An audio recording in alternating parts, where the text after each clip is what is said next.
اعوذ باللہ من الشیطان الرجیم بسم اللہ الرحمن الرحیم الحمدللہ رب العالمین والعاقبۃ للمتقین الصلاة والسلام علی سید الانبیاء والمرسلین والحمدللہ رب العالمین اللہم بارک وسلم وصلی علیہ اللہم انت السلام ومنک السلام تبارکت یا ذو الجلال والاکرام رب ارحمہما کما ربیانی صغیرا۔ لاکھوں کروڑوں درود و سلام آقا نامدار احمد مجتبیٰ محمد مصطفیٰ سرکار دو عالم صلی اللہ علیہ وسلم، ان کے ازواج مطہرات اور ان کی آل اولاد پہ۔ ناظرین کرام، پروگرام بابرکت رمضان کے ساتھ میں ہوں آپ کا میزبان مدثر فاروقی تھانوی۔ ناظرین کرام، آج الحمدللہ ہم رمضان کے تیسرے عشرے کے اندر موجود ہیں۔ یہ وہ عشرہ ہے جس عشرے کی سب سے خصوصی بات یہ ہے کہ الحمدللہ اعتکاف شروع ہو چکا ہے۔ اب الحمدللہ ہم شب قدر میں موجود ہیں۔ ناظرین کرام، یہ وہ راتیں ہیں جو تمام راتوں سے سب سے افضل راتیں ہیں۔ یہ وہ راتیں ہیں جس میں آپ 1 روپے خرچ کریں تو آپ کے اوپر 80 سال اللہ رب العالمین آپ کو اس کا ثواب عطا فرمائیں گے۔ 1 نفل پڑھیں تو 84 سال اللہ تعالیٰ آپ کو اس کا ثواب عطا فرمائیں گے۔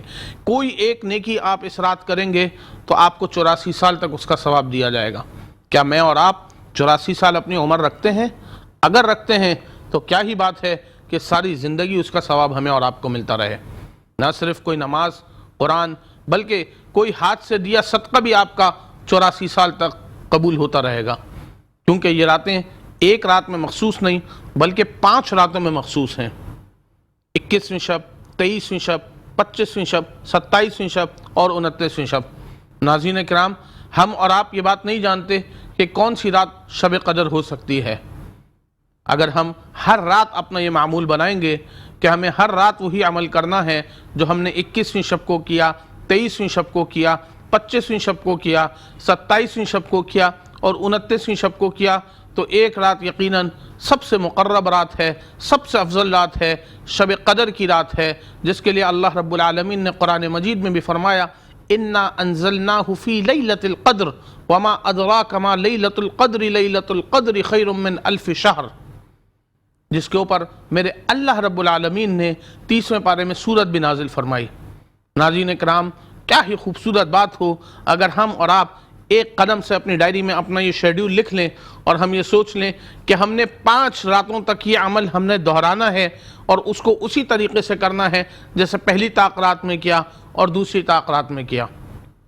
اگر وہ عمل ہمارا اللہ کے ہاں قبول ہو جائے گا تو یقیناً ہم اور آپ مغفرت پا چکے ہوں گے۔ اور یہ وہ راتیں ہیں جس میں اگر ہماری اور آپ کی مغفرت ہو گئی تو یقیناً ہمارا اور آپ کا بیڑا پار ہو جائے گا۔ اللہ رب العالمین نے ویسے تو پورا مہینہ ہی ہمارے لیے افضل مہینوں میں افضل مہینہ قرار دیا اور یہ پورا مہینہ ہی ہمارے لیے باعث عبادت ہے، لیکن شب قدر کی اللہ کے ہاں ایک بہت ہی اہمیت کی بات ہے۔ اس پر بات کرنے کے لیے آج میرے ساتھ پینل پر موجود ہیں جناب مفتی عبداللہ نجیب صاحب۔ میں آپ کا ایک مرتبہ پھر مشکور ہوں، آپ تشریف لائے۔ آپ ایڈوائزر ہیں شریعہ بورڈ کے، بینک البرکہ کے، آپ دارالعلوم کراچی سے تعلق رکھتے ہیں، مدرس بھی ہیں، وہاں کے دارالافتاء سے بھی تعلق رکھتے ہیں۔ میرے ساتھ موجود ہیں جناب حافظ حامد رضا صاحب، آپ کراچی کے پاکستان کے مشہور و معروف نعت خواں ہیں۔ آپ کی آواز سننے کے لیے نہ صرف کراچی پاکستان بلکہ دنیا بھر سے لوگ آپ کو سننا چاہتے ہیں۔ ناظرین کرام، آج پروگرام کے آغاز کے لیے میرے ساتھ تھانوی خاندان کا ایک اور چشم و چراغ میرے ساتھ موجود ہے۔ یہ وہ بچہ ہے جس نے مبلغ 8.5 سال کی عمر میں حفظ قرآن کیا، جس کا میں نے ماضی کے بھی کئی پروگراموں میں اس بات کا ذکر کیا کہ اللہ رب العالمین کس طرح قرآن مجید فرقان حمید کو چھوٹے چھوٹے بچوں کے سینوں کے اندر محفوظ کر دیتے ہیں۔ ناظرین کرام، یہ بات نہ صرف میرے بلکہ میرے پورے خانزادے کے لیے اس خوش نصیبی کی بات ہے کہ ہمارے خاندان کے چھوٹے چھوٹے بچے حافظ قرآن بن رہے ہیں۔ ناظرین کرام، یہ وہ اللہ رب العالمین کا عظیم تحفہ ہے جو کسی بھی تحفے سے سب سے بہتر تحفہ ہے، کیونکہ مجھے یقین ہے کہ یہ 10-12 سال کا جب ہوگا اور جب یہ تراویح میں 14 سال کی عمر میں قرآن پاک سنائے گا تو 50 اور 60 سال کے لوگ بھی اس کے پیچھے ہاتھ باندھ کے کھڑے ہوں گے اور یہ تراویح میں قرآن پاک سنا رہا ہوگا۔ ناظرین کرام، میں اپنے بھتیجے حافظ راحم تھانوی سے گزارش کروں گا کہ وہ تلاوت قرآن پاک سے آج کے اس پروگرام کا آغاز کریں۔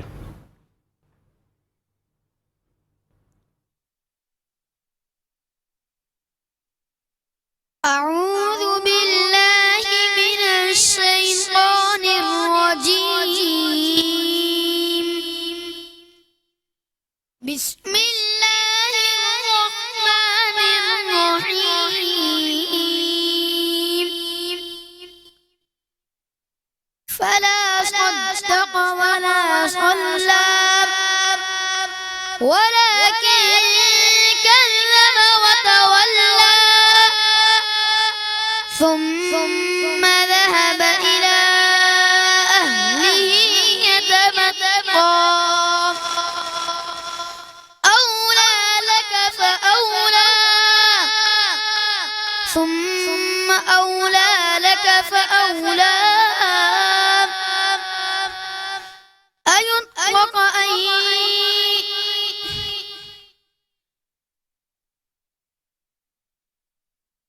أيحسب الإنسان أن يترك سدى صدق الله العلي العظيم۔ جزاک اللہ خیر، احسن الجزا۔ یہ تھے جناب حافظ قاری راحم تھانوی۔ ننھا سا بچہ بہترین تلاوت قرآن پاک سے اس نے پروگرام کا آغاز کیا۔ اللہ تعالیٰ ان کو دن دگنی رات چوگنی ترقی عطا فرمائے اور قرآن کا محافظ بنائے، قرآن کا سپاہی بنائے، ساری زندگی اللہ ان سے قرآن کی خدمت لیتا رہے۔ حضرت یہ بتائیے کہ الحمدللہ آج شب قدر کا آج 23ویں شب ہے، آج دوسری شب قدر ہے۔ کیا فرمائیں گے؟ اللہ رب العالمین نے قرآن مجید میں کیا فرمایا شب قدر کے متعلق؟ 5 راتیں ہیں، کس طریقے سے اس کو ڈھونڈنا ہے؟ بسم اللہ الرحمن الرحیم، نحمدہ ونصلی ونسلم علی رسولہ الکریم، اما بعد۔ آپ نے اپنے انٹرو میں فرمایا اور اس بات کی طرف اشارہ کیا کہ قرآن کریم میں اس کی فضیلت آئی ہے۔ قرآن کریم میں شب قدر کی جو سب سے بڑی فضیلت آئی ہے وہ 1000 مہینوں سے بہتر کہا ہے۔ 1000 مہینے آپ نے اس کو بھی بتا دیا کہ 83 سال سے اوپر بنتے ہیں۔ اگر آپ ایگزیکٹلی ڈالیں تو تقریباً 83 سال 3 مہینے کچھ بنتے ہیں، 4 مہینے یا 3 مہینے۔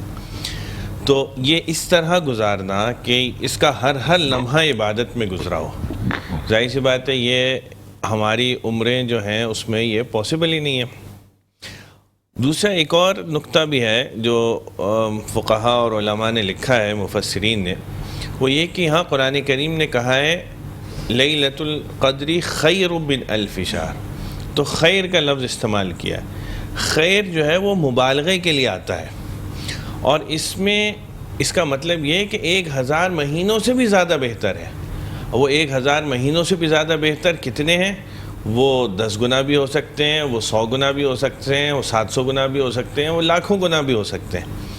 انسان جتنے اخلاص کے ساتھ، جتنی توجہ کے ساتھ، جتنی اللہ تعالیٰ کی خوشنودی حاصل کرنے کے لیے کرے گا، اتنے ہی زیادہ اس کا اجر و ثواب کا مستحق ٹھہرے گا۔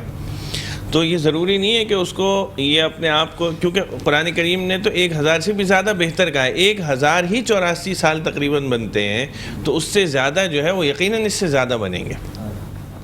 تو اگر آپ ہر اس کا عمل کا ثواب 10 گنا کم از کم ہوتا ہے تو 84 کو 10 سے ملٹیپلائی کر دیں، تو 8400 ہو گئے، یہ بنے گا، اور اس سے جتنا زیادہ آپ کرتے رہیں گے اتنا ہی وہ ہے۔ تو یہ اور پھر اللہ تعالیٰ نے یہاں پر جو ہے وہ ہمارے لیے نا ایک عبادت کو جانچنے کے لیے، اس کی جستجو کے لیے اللہ تعالیٰ نے اس کا ایگزیکٹ ڈیٹ اور وقت ہم سے چھپا لیا، ہمیں نہیں بتایا۔ چنانچہ اب ہمیں 21 کو بھی کرنا ہے، 23 کو بھی کرنا ہے، 25 کو بھی، 27 کو بھی، 29 کو بھی، ان 5 راتوں میں تلاش کرنا ہے۔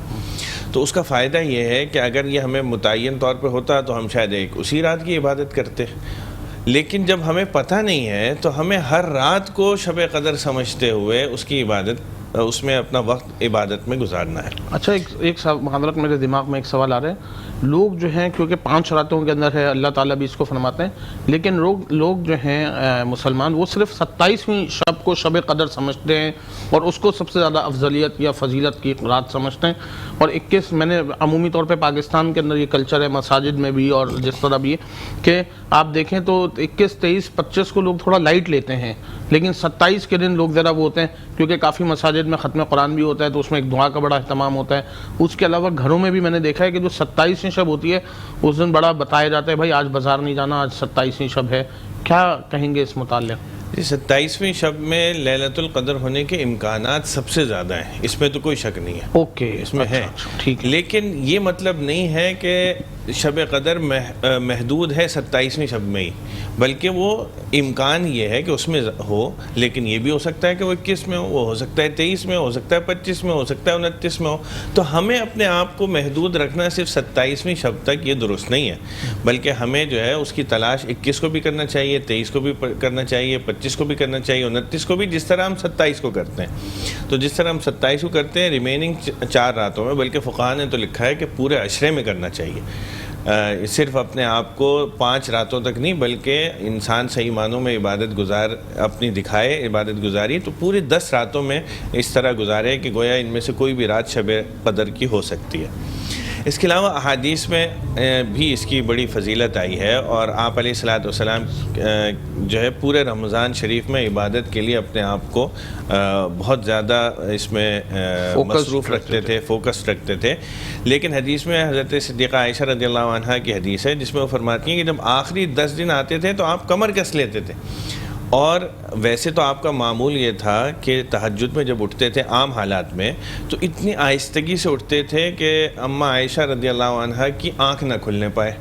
لیکن آخری 10 دنوں میں آپ کا معمول یہ تھا کہ آپ اپنے گھر والوں کو بھی اٹھاتے تھے اور ان کو بھی تلقین کرتے تھے. اس میں تعلیم یہ دی کہ گھر کا سربراہ نہ صرف یہ کہ وہ بھی عبادت میں گزارے وقت، بلکہ اپنے ساتھ اپنے گھر والوں کو بھی شامل کرے، ان کو بھی تلقین کرے، ان کو بھی پیار و محبت سے اس بات پہ راضی کرے کہ یہ وقت ہم نے عبادت میں گزارنا ہے.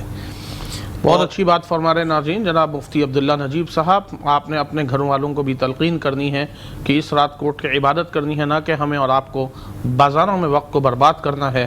اور یہ راتیں اگر ہم ضائع کر دیں تو نہ جانے کہ اگلے رمضان شریف تک میں اور آپ اس دنیا میں موجود ہوں گے یا نہیں ہوں گے.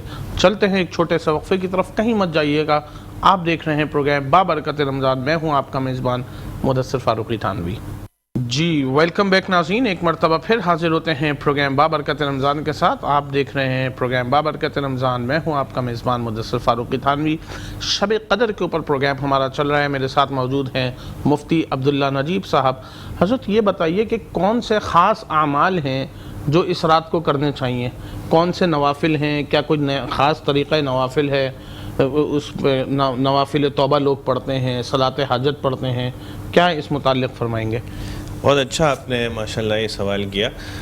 شب قدر میں احادیث کی روشنی میں جو چیز ثابت ہوتی ہے وہ تو یہ ہے کہ حضرت صدیقہ عائشہ رضی اللہ عنہا نے ایک دفعہ آپ علیہ الصلوۃ والسلام سے اس بارے میں پوچھا کہ میں کبھی شب قدر پاؤں تو میں اس میں کیا کہوں. تو آپ علیہ الصلوۃ والسلام نے ان کو یہ تلقین فرمائی کہ تم یہ دعا کرو کہ اللہم انک عفو تحب العفو فاعف عنی. تو یا اللہ کہ آپ معافی کو پسند کرتے ہیں تو مجھے بھی اس میں معافی عنایت فرمائیے. لیکن اس کے علاوہ آپ علیہ الصلوۃ والسلام نے کوئی مخصوص عبادت، کوئی مخصوص طریقہ نوافل، کوئی مخصوص طریقہ نماز یا مخصوص طریقہ ذکر، یہ کوئی تلقین نہیں فرمایا. کسی صحیح حدیث سے اس طرح کی کوئی بات ثابت نہیں ہے. تو فوکس حدیث نے یہ دیا ہے، حدیث سے ہمیں یہ ملتا ہے کہ آپ نے عبادت کرنی ہے. وہ عبادت بصورت تلاوت بھی ہو سکتی ہے، وہ عبادت بصورت ذکر اذکار بھی ہو سکتی ہے، وہ عبادت بصورت نفل نماز بھی ہو سکتی ہے. پھر نفل نماز میں مختلف ہو سکتی ہیں. صلاۃ الحاجت بھی انسان پڑھ سکتا ہے، صلاۃ التسبیح بھی پڑھ سکتا ہے، صلاۃ التوبہ بھی پڑھ سکتا ہے. نفل نماز میں مختلف نیتوں سے نوافل ادا کیے جا سکتے ہیں. قیام اللیل ہے، اس میں تہجد کی نماز ہے. یہ ساری چیزیں ہمیں اس کا اہتمام کرنا چاہیے. اور جو فقہاء نے اس میں محدثین جو اس کی رائے میں وہ کرتے ہیں، وہ کوئی مخصوص عبادت نہیں ہے بلکہ انسان ہو اور اس کا اللہ ہو. اور ان کے درمیان میں انسان اپنا رابطہ جو ہے وہ اللہ تعالیٰ سے کر لے، اور وہ ہو اور اس کا اللہ ہو، اور ان کے درمیان میں یہ عبادت کی صورت میں یہ وقت اور یہ رات جو ہے وہ گزرے۔ بہت شکریہ آپ کا۔ میرے ساتھ موجود ہیں ناظرین کرام جناب حافظ حامد رضا صاحب، بہترین کلام پیش کرتے ہیں، نہ صرف کراچی پاکستان بلکہ دنیا بھر میں ان کے چاہنے اور سننے والے ان سے کلام سننے کے منتظر رہتے ہیں۔ تو امیر حرم میں فقیر عجم، تیرے گن اور یہ لب میں طلب ہی طلب، تیرے گن اور یہ لب میں طلب ہی طلب، تو عطا ہی عطا، تو کو جا من کو جا، تو کو جا من کو جا، تو کو جا من کو جا،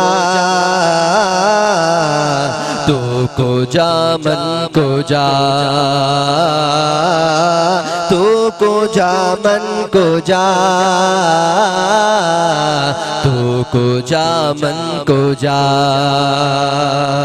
الہام ہے جامع تیرا، الہام ہے جامع تیرا، قرآن ماما ہے تیرا، قرآن ماما ہے تیرا، ممبر تیرا عرش بری، ممبر تیرا عرش بری، مولا جی ممبر تیرا عرش بری، یا رحمت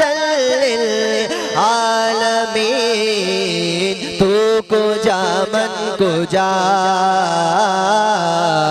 تو کو جا من کو جا، تو حقیقت ہے میں صرف احساس ہوں،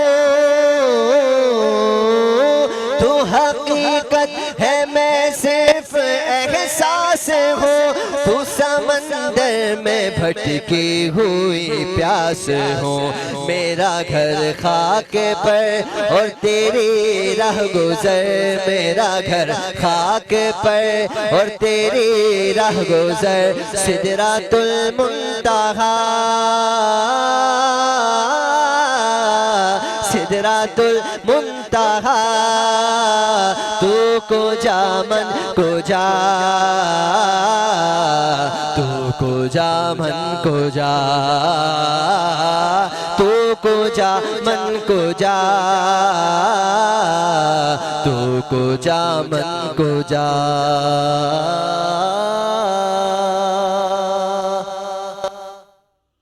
جزاک اللہ خیر، احسن الجزا۔ یہ تھے جناب حافظ حامد رضا صاحب، بہترین کلام پیش فرما رہے تھے۔ حضرت یہ بتائیے کہ سب سے پہلے میرے ناظرین کو بتائیں کہ جو صلاۃ التسبیح ہے اس کو پڑھنے کا کیا طریقہ ہے، اگر آپ یہ طریقہ بتائیں تو تھوڑا سا لوگوں کی اس میں اصلاح ہو جائے۔ صلاۃ التسبیح میں بنیادی طور پر ہر رکعت میں ہم نے 75 دفعہ سبحان اللہ والحمد للہ ولا الہ الا اللہ واللہ اکبر، یعنی کہ تیسرا کلمہ۔ جی، اور اس کا آسان طریقہ یہ ہے کہ جیسے ہی آدمی نیت باندھے، ثنا پڑھے، ثنا پڑھنے کے بعد 15 دفعہ یہ سبحان اللہ والحمد للہ ولا الہ الا اللہ واللہ اکبر یہ تسبیح پڑھے، پھر اس کے بعد تلاوت کرے، تلاوت کرنے کے بعد رکوع میں جانے سے پہلے دوبارہ 10 دفعہ پڑھے، تو یہ 25 دفعہ ہو جائے گا، ٹھیک ہے۔ اب اس کے بعد ہر جو بھی وہ رکن ادا کرے گا اس میں 10 دفعہ پڑھے تو 75 ہو جائے گا، کیونکہ اس کے بعد پھر وہ رکوع کرے گا، اس میں 10 دفعہ پڑھیں تو 35 ہو جائیں گے، پھر قیام کرے گا رکوع کے بعد کھڑا ہو کر، پھر اس میں 10 دفعہ کرے گا تو 45، پھر رکوع میں جائے گا اس میں 10 دفعہ پڑھیں تو 55، پھر جلسے میں بیٹھے گا پہلے رکوع کے بعد اس میں کرے گا 65، ہاں پہلا سجدہ کرے گا، پھر سجدے کے بعد جلسے میں بیٹھے گا اور پھر دوسرا سجدہ کرے گا، تو اس طرح 75 جو ہے اس کی حرکت میں ہو جائیں گے۔ اچھا، تو اس طرح یہ کل 300 دفعہ۔ اچھا، اگر انسان ہے، کیونکہ ظاہر ہے آپ کو پتہ ہے ہم تو چھوٹی نمازوں میں بھول جاتے ہیں کہ ہم دوسری رکعت میں یا تیسری رکعت میں، کیا اس کے اوپر بھی سجدہ سہو ہے؟ اگر انسان کو کوئی گنتی بھول جائے 75 کی جگہ 70 دفعہ ہو جائے یا 80 اگر دفعہ جو ہو ہے جائے؟ کسی ایک رکن میں رہ جائے تو اگلے رکن میں اس کو پورا کر لیں. اچھا اچھا 75 کی گنتی جو ہے وہ، یا مثلا اگر وہ رکوع میں تھا اس کے بعد خیال نہیں رہا، سیدھا کھڑا ہو گیا، کھڑے ہونے کے بعد خیال آیا کہ میں نے رکوع میں یہ تسبیح نہیں پڑھی، تو پھر کھڑے ہو کر وہ اپنی 10 کے بجائے 20 دفعہ پڑھ لے گا. تو جہاں رہ جائے گی وہ اگلے رکن میں اس کو پورا کر لے. تو اس طرح جو ہے وہ ہر رکعت میں 75 دفعہ کریں گے، کل 300 دفعہ ہوگا. تو یہ صلاۃ یہ التسبیح زندگی میں ایک مرتبہ پڑھنی ہوتی ہے یا ہر تاخرات آپ علیہ الصلوۃ والسلام کی جو حدیث ہے اس میں آپ نے اپنے چچا حضرت عباس رضی اللہ عنہ کو یہ نصیحت فرمائی تھی کہ چچا ہو سکے تو روزانہ پڑھیں، روزانہ نہ ہو سکے تو ہفتے میں ایک دفعہ، ہفتے میں ایک دفعہ نہ ہو سکے تو مہینے میں نہ ہو سکے تو سال میں، اور سال میں نہ ہو سکے تو زندگی میں ایک دفعہ تو کم از کم. تو اب اس کے فوائد کیا ہیں وہ بھی بتائیے ہمارے اس ناظرین سے انسان کے گناہ معاف ہوتے ہیں بنیادی طور پر. سب سے جو اس کا اصل فائدہ ہے وہ یہ ہے کہ انسان کے جتنے صغیرہ گناہ ہیں وہ معاف ہو جاتے ہیں. تو یہ توبہ کی رات ہے، یہ اللہ تعالیٰ کی رحمتوں والی رات ہے. اس میں تو شب قدر میں اگر ہم صلاۃ التسبیح پڑھ لیں تو یہ بہت ہی اچھی بات ہے. البتہ یہ نوافل جو ہیں انسان کو تنہا پڑھنے چاہیے. بعض لوگ اس میں بھی جماعت کی صورت میں کوشش کرتے ہیں کہ پڑھ لیں، لیکن یہ حدیث سے ثابت نہیں ہے. جو حدیث کا مزاج ہے اس سے یہ پتہ چلتا ہے کہ یہ انفرادی طور پر ہر شخص کو اپنے طور پر پڑھنی چاہیے. ماشاءاللہ. اور کون سی ایسی چیزیں ہیں جن میں آپ سمجھتے ہیں کہ ہمیں بچنا چاہیے؟ کیونکہ بڑی راتیں ہیں، انسان جس طرح دنیا کے اندر کہیں کوئی سیل لگتی ہے ناظرین کرام، یا کوئی بمپر پرائز نکل رہا ہوتا ہے تو ساری قوم اس کے پیچھے بھاگنا شروع ہو جاتی ہے. کسی دکان کے اوپر کوئی سیل لگ جائے، کسی بھی قسم کی کوئی قرآن دازی نکلنے والی ہو تو سارے اس کے اندر اپنا کوپن ضرور جمع کراتے ہیں. کیا ہی خوبصورت بات ہو، 5 تاخراتے ہیں، پورے سال انسان نے عبادت نہیں کی، پورے سال اللہ کو بھلا بیٹھا رہا وہ، اور اگر اس رمضان شریف کے اندر 30 دنوں میں بھی اس کی عبادتیں اگر کوئی ٹوٹی پھوٹی ہوئی ہیں تو کم سے کم کچھ نہ کر سکے ان 5 راتوں سے انسان اگر عبادت کرے تو آپ یقین کیجئے کہ نہ یہ صرف آپ کے اس پورے مہینے کے اوپر، پورے سال پہ، بلکہ پوری زندگی کے اوپر کافی ہو جائیں گے کہ اگر ہم اور آپ اپنے صغیر اور کبیرہ گناہ اپنے اللہ کی ذات سے معاف کرا سکیں. کیونکہ اللہ تو غفور الرحیم ہیں، ارحم الراحمین ہیں، قادر ہیں. اللہ تو ہمیں معاف کرنا چاہتے ہیں، کیونکہ اللہ رب العالمین تو ہمیں اور آپ کو 70 ماؤں سے زیادہ محبت کرتے ہیں. ناظرین کرام، کیوں نہ ہم اللہ کے آگے گڑ گڑائیں، تنہائی کا وقت ہو، خدا کا ہم سجدے میں خدا کے آگے سر رکھے ہوئے ہوں اور اللہ سے معافی مانگیں. تو کوئی دوسری رائے نہیں کہ اللہ رب العالمین ہمیں اور آپ کو سجدے سے سر اٹھانے سے پہلے ہمیں معاف کر دے. ناظرین کرام، اگر یہ راتوں کو ہم اور آپ اویل کر لیں تو نہ صرف ہمارے آپ کے لیے، ہمارے اور آپ کے آنے والے نسلوں کے لیے بھی انشاءاللہ یہ ہمارے لیے باعث خیر ہوگا. ناظرین کرام، چلتے ہیں ایک چھوٹے سے وقفے کی طرف، کہیں مت جائیے گا. آپ دیکھ رہے ہیں پروگرام بابرکت رمضان. میں ہوں آپ کا میزبان مدثر فاروقی تھانوی. ویلکم بیک ناظرین، ایک مرتبہ پھر حاضر ہوتے ہیں پروگرام بابرکت رمضان کے ساتھ. میں ہوں آپ کا میزبان مدثر فاروقی تھانوی. ہم پروگرام کر رہے ہیں شب قدر کی اہمیت اور فضیلت کے اوپر. میرے ساتھ موجود ہیں مفتی عبداللہ نجیب صاحب، دارالعلوم کراچی سے آپ کا تعلق ہے، دارالفتاء میں آپ ہوتے ہیں، مدرس بھی ہیں، شریعہ ایڈوائزل بینک البرکہ بھی ہیں. آپ سے اللہ بڑی دین کی خدمات لے رہے ہیں. اسلامک بینکاری کے اوپر آپ بڑی گرپ رکھتے ہیں، فقہ کے اوپر، فتووں کے اوپر آپ کی گہری نظر ہے. اللہ نے آپ سے بڑا علم کا کام لیا. حضرت یہ بتائیے کہ یہ جو شب قدر ہے اس کو کس طریقے سے گزارنا چاہیے؟ اصل کس طرح، مطلب اس کا کس طرح ہو؟ کچھ لوگ ہوتے ہیں کہ عشاء کی نماز پڑھتے ہیں تو سنا ہے کہ اگر آپ عشاء پڑھ کے سو جائیں وہ بھی عبادت میں کاؤنٹ ہو جاتا ہے. کس طریقے سے گزارنا چاہیے اس کو؟ شب قدر میں سب سے اہم چیز تو یہ کہ جو ہمارے فرائض ہیں وہ تو ہمیں کرنے ہیں. یعنی مغرب کی نماز، کیونکہ یہ شب ہے، شب کا وقت شروع ہو جاتا ہے مغرب سے اور انتہا ہوگی اس کی فجر پہ. تو مغرب، عشاء اور فجر، یہ تینوں تو ہمیں جماعت سے نماز پڑھنی چاہیے، اور عشاء میں ظاہر سی بات ہے تراویح بھی شامل ہے. اس کے علاوہ جیسے ہم نے پہلے عرض کیا تھا کہ کوئی مخصوص طریقہ عبادت تو شامل نہیں ہے. احادیث سے ہمیں نہیں پتہ چلتا سوائے اس کی کہ ایک دعا کی تلقین ہوئی. تو اس سے یہ پتہ چلا کہ اس رات کو ہمیں عبادت میں گزارنی چاہیے. عبادت بصورت تلاوت ہو، عبادت بصورت ذکر اذکار ہو، عبادت بصورت دعا ہو. اور دعا میں ہر چیز، یعنی دعا ایسی چیز ہے کہ انسان اپنی ذاتی ضروریات کے لیے، اپنی دنیاوی ضروریات کے لیے بھی مانگے گا نا تو بھی وہ عبادت میں شمار ہوتی ہے. اور اس میں آپ کے پروگرام کے توسط سے میں خاص طور سے اس کا بھی ذکر کروں گا کہ آج کل ہمارا ملک جس حالات میں چل رہا ہے اس کے لیے خصوصی طور پہ دعا کرنی چاہیے. یہی وہ شب قدر تھا جس میں ہمیں یہ ملک پاکستان ملا تھا. اللہ تعالیٰ نے اپنے فضل و کرم سے ہمیں شب قدر کی رات میں ہی یہ ملک عطا کیا تھا. تو اب یہ شب قدر کی رات ہے, اس میں ہمیں گڑ گڑا کر اس کے لیے دعا کرنی چاہیے. اللہ تعالیٰ اس کی سلامتی, ہم نے اس کی بڑی ناقدری کی ہے اور اسی کا خمیازہ ہم بھگت رہے ہیں, تو ہم اور کچھ نہیں کر سکتے. تو ایٹ لیسٹ اس وقت ہمیں گڑ گڑا کر اس کے لیے دعا کرنی چاہیے, اس کی سلامتی کے لیے, جو ہمارے مسائل ہیں ان کے حل ہونے کے لیے. تو جہاں ہم اپنی اور دعائیں کریں وہاں پر خاص طور سے اپنے ملک کو بھی دعاؤں میں یاد رکھیں.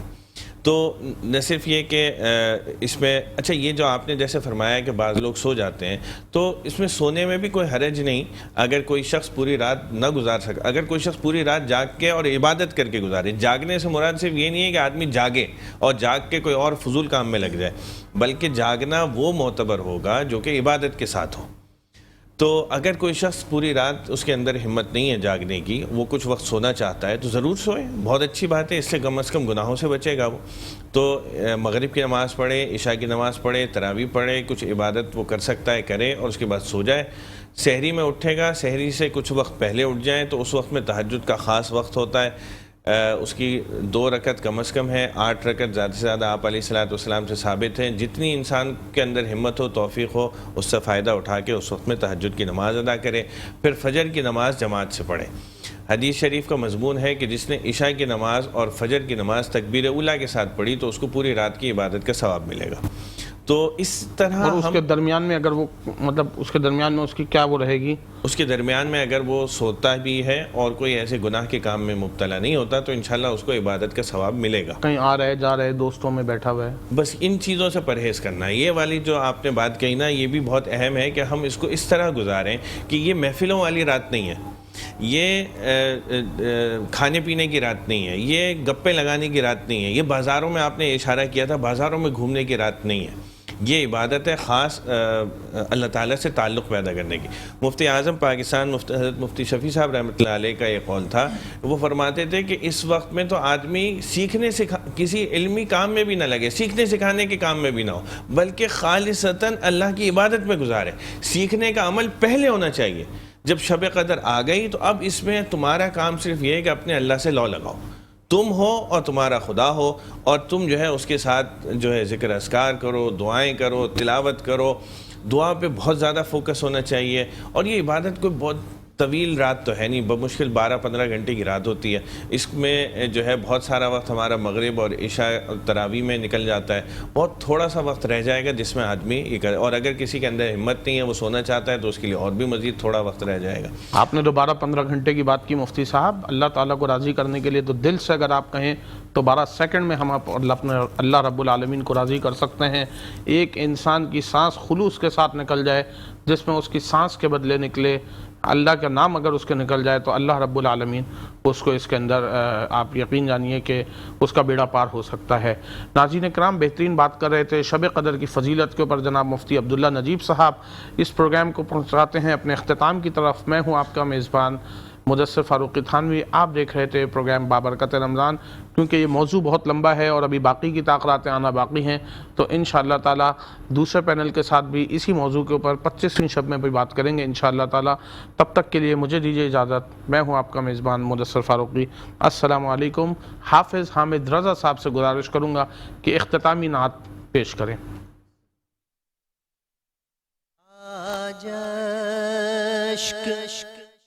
میرے نعت سنائیں تو عجب کیا آج اشک میرے نعت سنائیں تو عجب کیا سن کر وہ مجھے پاس بلائے تو عجب کیا سن کر وہ مجھے پاس بلائے تو عجب کیا ان پر تو گناہ کا سب حال کھلا ہے،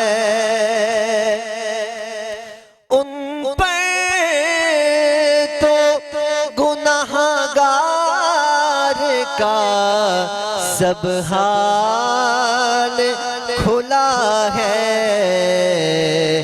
اس پر بھی وہ دامن میں چھپائے تو عجب کیا، اس پر بھی وہ دامن میں چھپائے تو عجب کیا، عجب کیا، آج اشک میرے نعت سنائے تو عجب کیا، دیدار دیدار دیدار کے قابل تو نہیں چشم تمنا، یا رسول اللہ میرے آقا، دیدار کے قابل تو نہیں چشم تمنا، لیکن وہ کبھی خواب میں آئے تو عجب کیا، لیکن وہ کبھی خواب میں آئے تو عجب کیا، نازاد سفر ہے نہ کوئی کام بھلے ہیں،